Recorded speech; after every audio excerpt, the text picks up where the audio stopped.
We doing everything they talk about. You know I'm everything a boss about. Not putting work and gotta toss them out. I'm really biting, they just barking out. I'm really riding, they just parking now. His street, what to talk about. See the big H when I'm walking. Hey, what's going on, everyone? Welcome to this episode of Base Coverage, presented to you by, of course, our partners at Knoah Teamwear.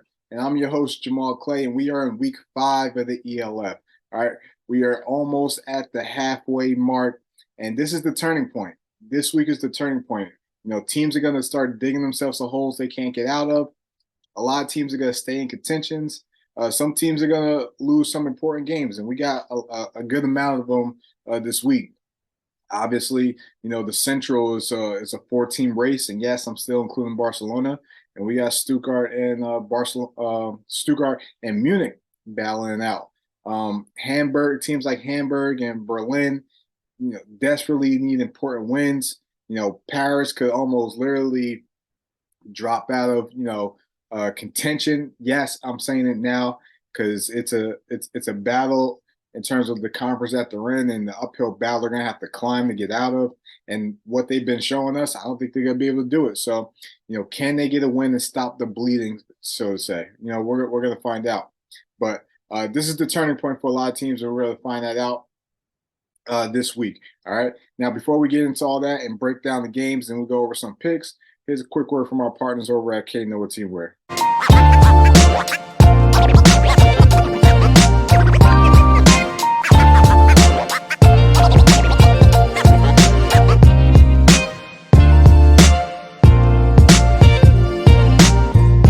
All right. Welcome back. Again, we have week 5 here in the ELF. And we're gonna dive into the games a little bit, make some picks, and break down each one for a little bit. All right. Now, before we get into all that, you know, this pick segment is brought to you by First Down Magazine. All right. It is the home of American football in Europe, where you get all the latest news of all the European leagues. All right. And the first game we're gonna dive into here that we have is we have the Hamburg Sea Devils versus the Paris Musketeers. Hamburg coming off a stellar performance last week versus the Berlin Thunder. Preston Hare and Malik Stanley found the end zone 4 times against that Berlin Thunder defense, which ultimately ended up in Malik Stanley winning player of the week in the league. And Hamburg is a team that is, you know, picking up the momentum, similar to last year where they got off to a slow start. They're slow. They're starting to pick this thing up. The offense is coming together. The defense is playing well. That identity is starting to show. And remember, this is a young Hamburg team, but this team is growing right before our eyes. All right, and now they're gonna head to Paris, where Paris is playing at home for the second time this year. Paris are coming off a 3-game losing streak. They're dealing with a ton of injuries. They just signed 2 new DBs. Obviously, you know, the concerns for the defensive back was something that we all were worried about heading into the season, and it still is a concern. Another thing that I'm concerned about with Paris is I feel like they're putting a lot on Zach Edwards' shoulders. I think what I would like to see them do is obviously run the ball more, or, you know, in their passing game, develop some quick schemes, quick reads. You know, have extensions of the run game with, you know, some quick bubbles or some jet sweeps or stuff like that. Do enough where you give a more eye candy for the defense to have to worry about, and Zach's not having to worry about, you know, making plays or standing in the pocket.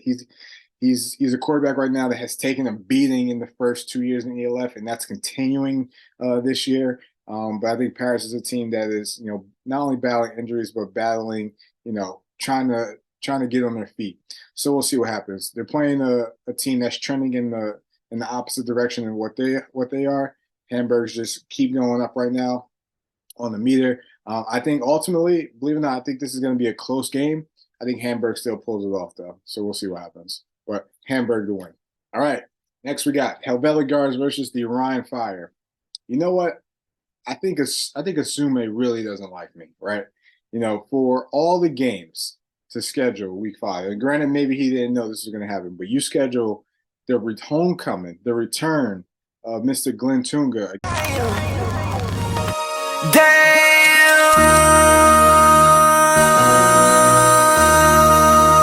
MC, make another hit. Tunga again. He's got some room and he's got a touchdown. Helvetic guards, my struggling health value guards.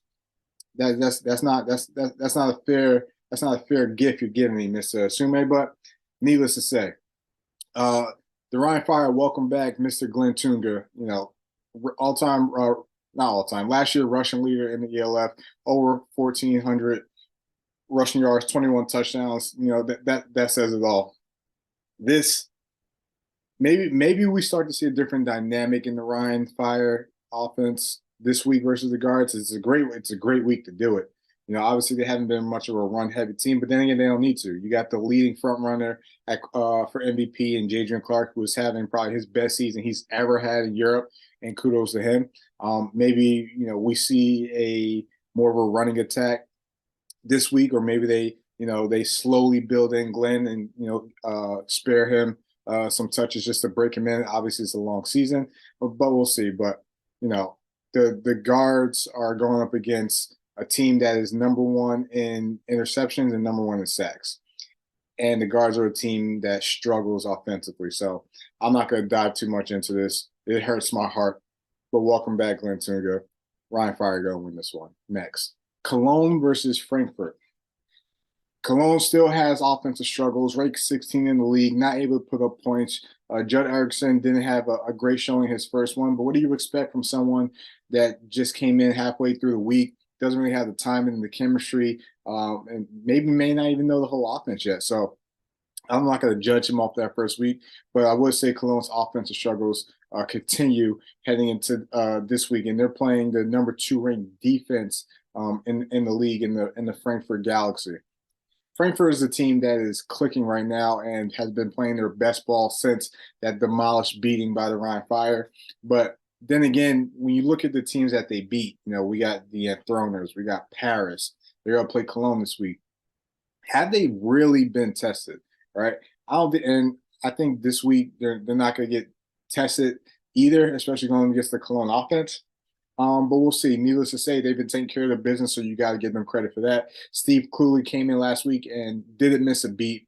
Played really well in replacement for Jacob Sullivan, and I'm sure Frankfurt was definitely appreciative of his play. He wasn't someone that was just along for the ride. He was one of the reasons why they actually won that game. So we'll see what happens. One of the things with Cologne and their offensive struggles is their third down. Right now this season, they're at 23% on third down. That is not getting it done, and definitely not going to get it done versus a very pass-aggressive defense in the Frankfurt Galaxy. I'm going with Frankfurt to take care of the W at home. All right, we'll make this one quick. Vienna Vikings travel to the Enthroners, right? Still no update on the Enthroners quarterback situation. They may be going with their homegrown, again, who they played last week.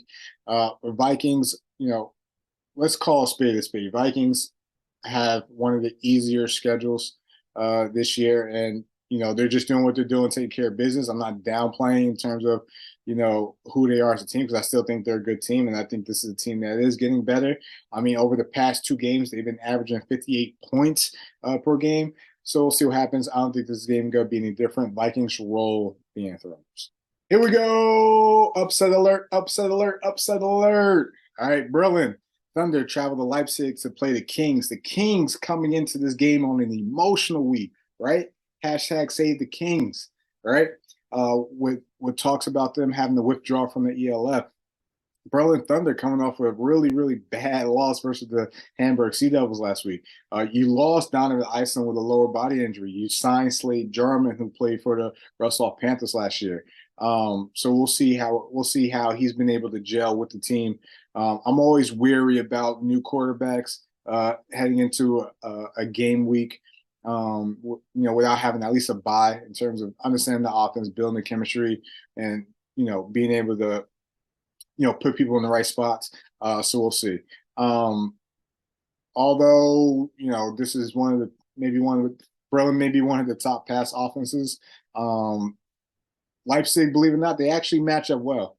They actually match up well with the Thunder, and I think something's going to happen here. I think something's in the water in Leipzig, right? I think, one thing that Leipzig do is that they have playmakers that once they get the ball in their hand, they could do something with it. I think they're going to rely on those guys to run the ball against a defense that is not good at stopping the run. Berlin Thunder are not built to stop the run. Leipzig, the team that doesn't really have a great passing offense, you can almost say this almost favors them, this type of matchup versus the Berlin Thunder. So we'll see what happens. Yeah, coming off a very emotional week, I'm calling an upset alert right here. Leipzig Kings beat the Berlin Thunder. Upset alert, upset alert, upset alert. Here we go. The Prague Lions versus the Wrocław Panthers. All right, let's talk about this game. Prague coming off a bye week. Hopefully it helps them. Hopefully they've been able to gel, get things going, figure out where they could get this offense going. Because believe it or not, the Lions actually have one of the top, maybe like a top 5 defense in the league. But you wouldn't think it based on like the scores of the games. Even with the amount of points they gave up versus Prague, they still got one of the top passing defenses in the league. And they're going to have their hands full because Russell's coming in, and this is a team that is also clicking on all cylinders, right? 3-1 record. All right. Tony Tate in the past game is accounting for 33% of the completions so far this season. All right. 32 targets, 22 completions. The next closest is only 16%. So we know where they want to go with the ball. How do the Lions defend him? I think they take the Berlin Thunder model and see what happens, because you see what Berlin did, against him, and then you see what other teams that didn't.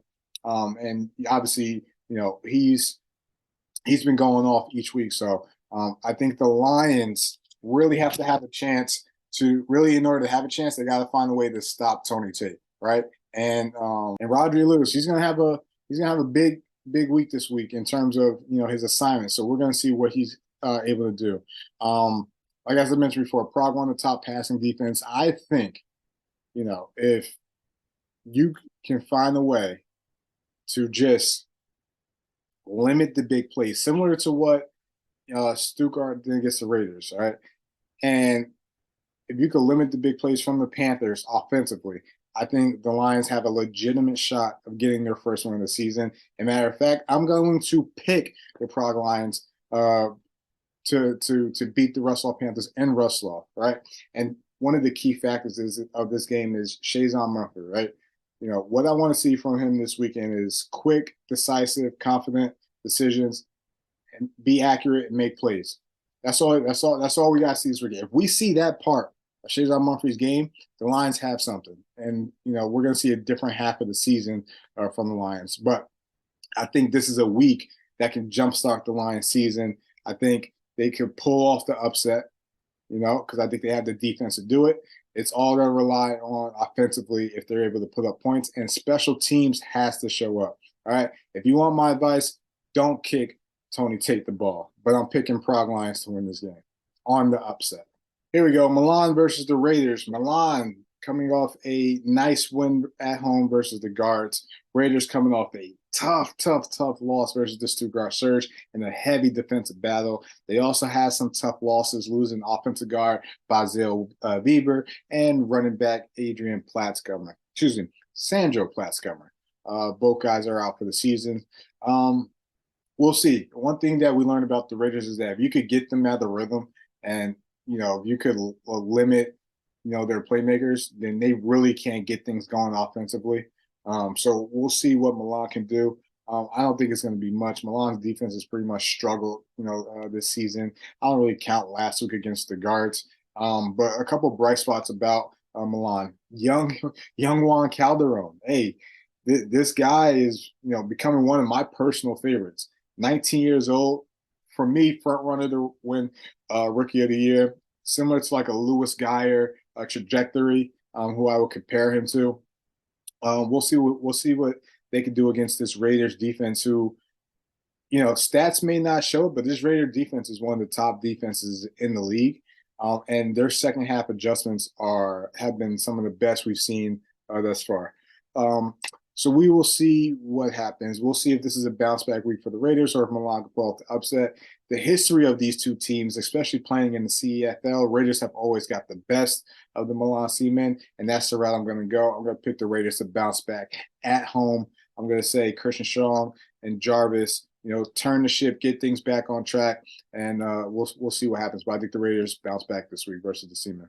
Here we go. All right, the base coverage and First Down Magazine game of the week.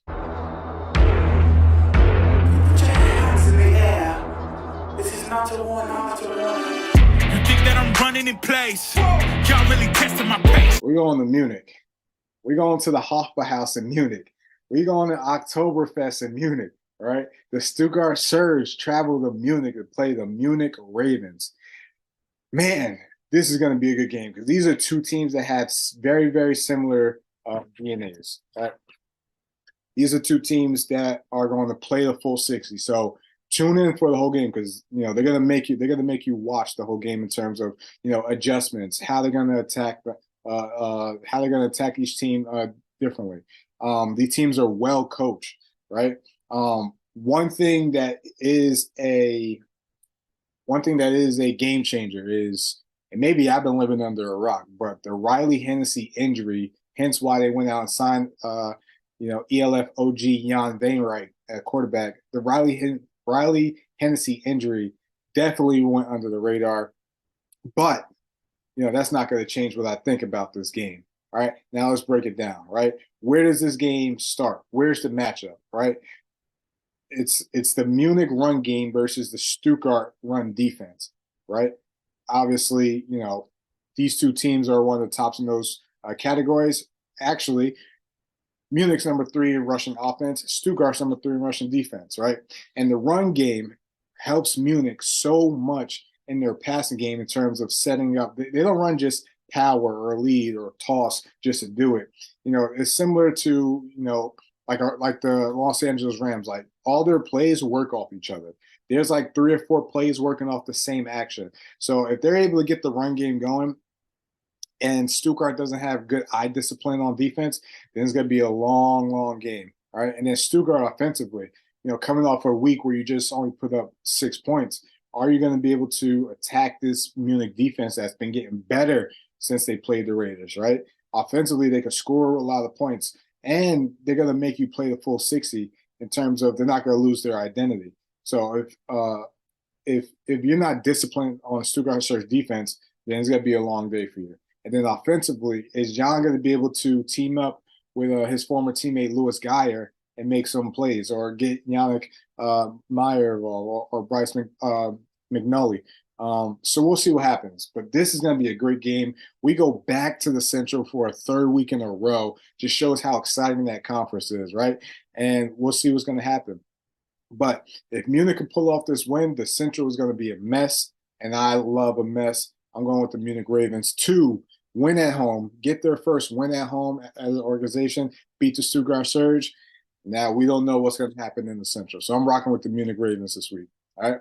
Now, thank you guys all for tuning in. You can check out our picks here and follow us along the way. Again, we're teaming up with First Down Magazine, making picks throughout the whole season, breaking down games, and we'll see what happens. But week 5, this is the turning point for a lot of teams. All right. Who's going to take advantage of it? Nobody. Hard work, they don't know about it. Hard work, they don't know about it. Hard work, they don't know about it. Animal.